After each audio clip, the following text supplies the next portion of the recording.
বনি ইসরাইলের এক লোক 500 বছর আল্লাহর ইবাদত করেছে। কয় বছর? কোথায় জানেন? সাগরের মাঝখানে এক পাহাড়, ওই পাহাড়ের উপরে বসে 500 বছর টানা আল্লাহর ইবাদত। দিনে আর রাতে একবার করে নিচে নামতেন। সেখানে আল্লাহ তাআলা পাথরের ভেতর থেকে তার জন্য মিঠা পানির ব্যবস্থা করে দিয়েছেন, আর একটা ডালিম গাছের ব্যবস্থা করে দিয়েছেন। সকালে নামলে একটা টসটসে ডালিম, রাতে নামলে টসটসে ডালিম। এগুলো খেয়ে খেয়ে 500 বছর সে আল্লাহর ইবাদত করেছে।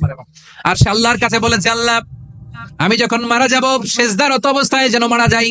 ঠিকই আল্লাহ সেজদারত অবস্থায় সাইয়েদনা আজরাইলকে পাঠিয়ে দিলেন। সেজদারত অবস্থায় লোকটা মারা গেল। 500 বছর ইবাদতের পরে আল্লাহর দরবারে কিয়ামতের কঠিন ময়দানে যখন লোকটা হাজির হয়ে যাবে, আল্লাহ বলবেন আদখিলু আবদি আল জান্নাতা বিরহমাতি, আমার বান্দাকে আমার দয়া আমার ভালোবাসা দিয়ে জান্নাতে ঢুকায়া দাও।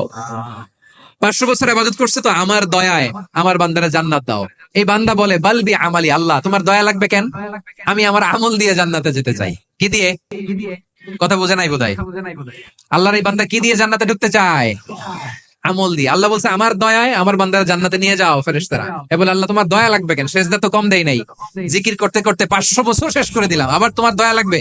আমি তো আমার আমলেই জান্নাতে যেতে পারি। আল্লাহ বলবেন তাই, ঠিক আছে, আমি চাইলাম দয়া দিয়ে জান্নাত দিব, তুমি চাইলে আমল দিয়ে ঢুকবা, ঠিক আছে, তোমার আমল আর আমার যে দয়া দুইটার একটু মাপ দেই। তোমার 500 বছরের ইবাদত এক পাল্লায় রাখো। আর আল্লাহ বললেন আমি যে দয়া করে এই দুনিয়ার নাজ নেয়ামত বিউটি সৌন্দর্য দেখার জন্য তোমার দুটা চোখ দিয়েছিলাম, দুটা নয় একটা চোখ আরেক পাল্লায় রাখো। রাখা হবে, দেখা যাবে ওই 500 বছরের ইবাদত হালকা হয়েছে আর মুহূর্তের মধ্যে আল্লাহর দেয়া একটা চোখের নেয়ামত ভারী হয়ে গিয়েছে।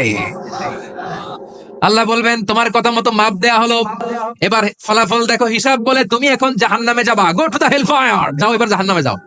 মাপ জুখে যখন আসছো আমার সাথে হিসাব ক্যালকুলেশন, যাও তুমি এবার জাহান্নামে যাবা। এবার লোকটা কাচুমাচু করে বলে আল্লাহ আমি বুঝি নাই, আল্লাহ আমি বুঝতে পারি নাই, খেয়াল করি নাই, তুমি আমারে ক্ষমা করো, তুমি আমারে মাফ করো। ও আল্লাহ এবার আমি টের পেয়েছি, এবার আমি বুঝতে পেরেছি তোমার দয়া ছাড়া দুনিয়ায় কেউ জান্নাতে যেতে পারবে না, কেউ পারবে না।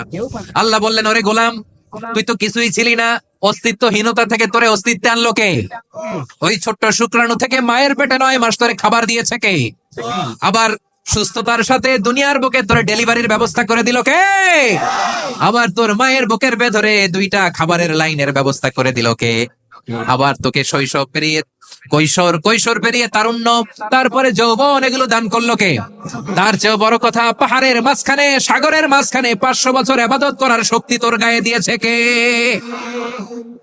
এই সাগরের মধ্যে লোনা পানি লবণের পানি মুখে দেওয়া যায় না, সেখান থেকে আমি পাহাড়ের ভেতর থেকে মিঠা পানির ব্যবস্থা করে দিলাম, ওই জায়গায় তোরে রিজিকের বন্দোবস্ত করলো কে? সকাল বিকাল 2 বেলা টসটসে ডালিম খাওয়ার ব্যবস্থা করে দিল কে? তোর আবদার ছিল আল্লাহ আপনি আমার সেজদারত অবস্থায় রুহু কবজ করবেন, তোর শেষ আবদারটাও পূরণ করেছে কে? ও গোলাম আমার রহমতের তুলনায় আমার নেয়ামতের তুলনায় তোর 500 বছরের ইবাদতের কোনো ওজনই হবে না। গোটা বিশ্বের কেউ কোনোদিন আমার জান্নাতে ঢুকতে পারবে না আমি আল্লাহর দয়া ছাড়া। হুয়ার রহমানুর রহিম, তিনি দয়াময়, তিনি মেহেরবান। জিবরাইল আলাইহিস সালাম বিশ্বনবীর এই লম্বা হাদিসটা যখন শোনালেন, আমি যা যা বলছি এটা বিশাল এক হাদিসের অনুবাদ, বললেন ইয়া মুহাম্মদ এই দুনিয়ার সবটাই চলে আল্লাহর রহমত দিয়ে। হাদিসের শেষ কথা, সব চলে আল্লাহর কি দিয়ে? তখন বিশ্বনবী সাহাবাদের বললেন ও সাহাবারা শোনো, আল্লাহর জান্নাতে কেউ কোনোদিন প্রবেশ করতে পারবে না তার রহমত ছাড়া। সাহাবারা বললেন ইয়া রাসূলুল্লাহ আপনিও না, আপনিও কি আল্লাহর রহমত ছাড়া প্রবেশ করতে পারবেন না? বিশ্বনবী বললেন না আমিও না, আমি বিশ্বনবীও আল্লাহর জান্নাতে আল্লাহর রহমত ছাড়া ঢুকতে পারবে না, তবে কিয়ামতের দিন আল্লাহর রহমত আমার চারদিকে বেষ্টনী দিয়ে থাকবে। আল্লাহ নিজের পরিচয় দিয়ে বললেন আলিমুল গায়বি ওয়াশ শাহাদাতি হুয়ার রহমানুর রহিম, আমি হলাম রহমান আমি রহিম। আল্লাহরে চিনছেন? ওবারখালীর ভাইয়ের আপনার রবকে চিনতে পারতেছেন? তিনি দয়ার সাগর, তিনি মায়ার সাগর, তার দয়ার সাগর যে কত বড় আপনার কল্পনাতেও নাই।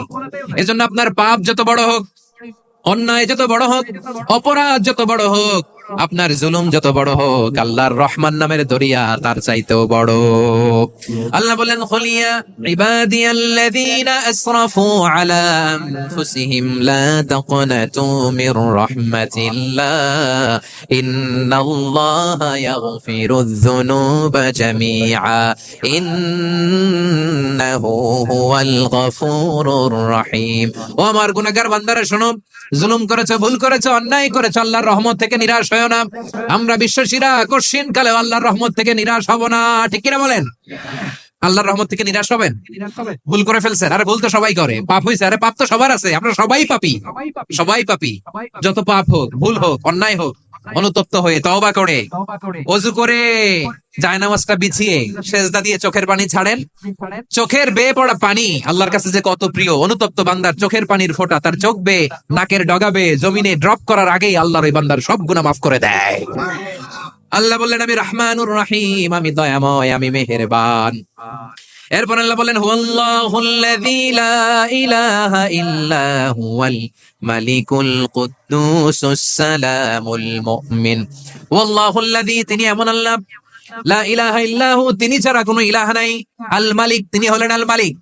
দুইটা শেষ, আর রহমান আর রাহিম শেষ। এবার আল্লাহ 3 নাম্বার গুণবাচক নামের পরিচয় দিচ্ছেন। আল্লাহ বলছেন আমি হচ্ছে আল মালিক। আমি কি? মানে সম্রাট।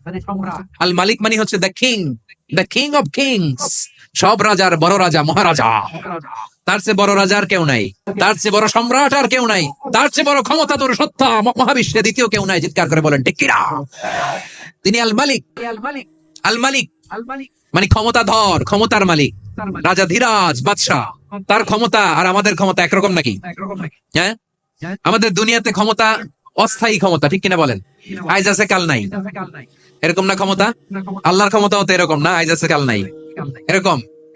দুনিয়াতে দেখবেন কোন দেশের প্রেসিডেন্টের 4 বছরের ক্ষমতার মেয়াদ, কোন দেশে 5 বছরের। আল্লাহর কয় বছরের? 10 বছরের নাকি 20 বছর, 100 বছর।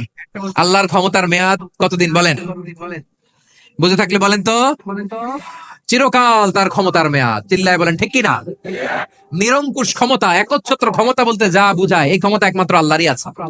আমাদের ক্ষমতার জন্য আমরা ডিপেন্ড করতে হয়, ওর ডিপেন্ড লাগে, ওই জনমত নেওয়া লাগে, ওই জনগণের কাছে যাওয়া লাগে, ভোট চাওয়া লাগে। এরা ভোট দিলে এরপরে আমরা আসবো, ঠিক কিনা? আবার জনগণ না চাইলে আমরা নাই। আল্লাহর ক্ষমতা কি এরকম? হ্যাঁ। আবার দেখবেন দুনিয়াতে ক্ষমতায় যাওয়ার জন্য জোট করা লাগে, জোট। জোটের রাজনীতি আছে না নাই? জোট হয়, শরিক হয়, এই হয় সেই হয়, নানা ভাবে দুনিয়াতে ক্ষমতায় আসতে হয়। আল্লাহ বলে আমার ক্ষমতার জন্য কারো উপর বিন্দু পরিমাণ আমার ডিপেন্ড করা লাগে না।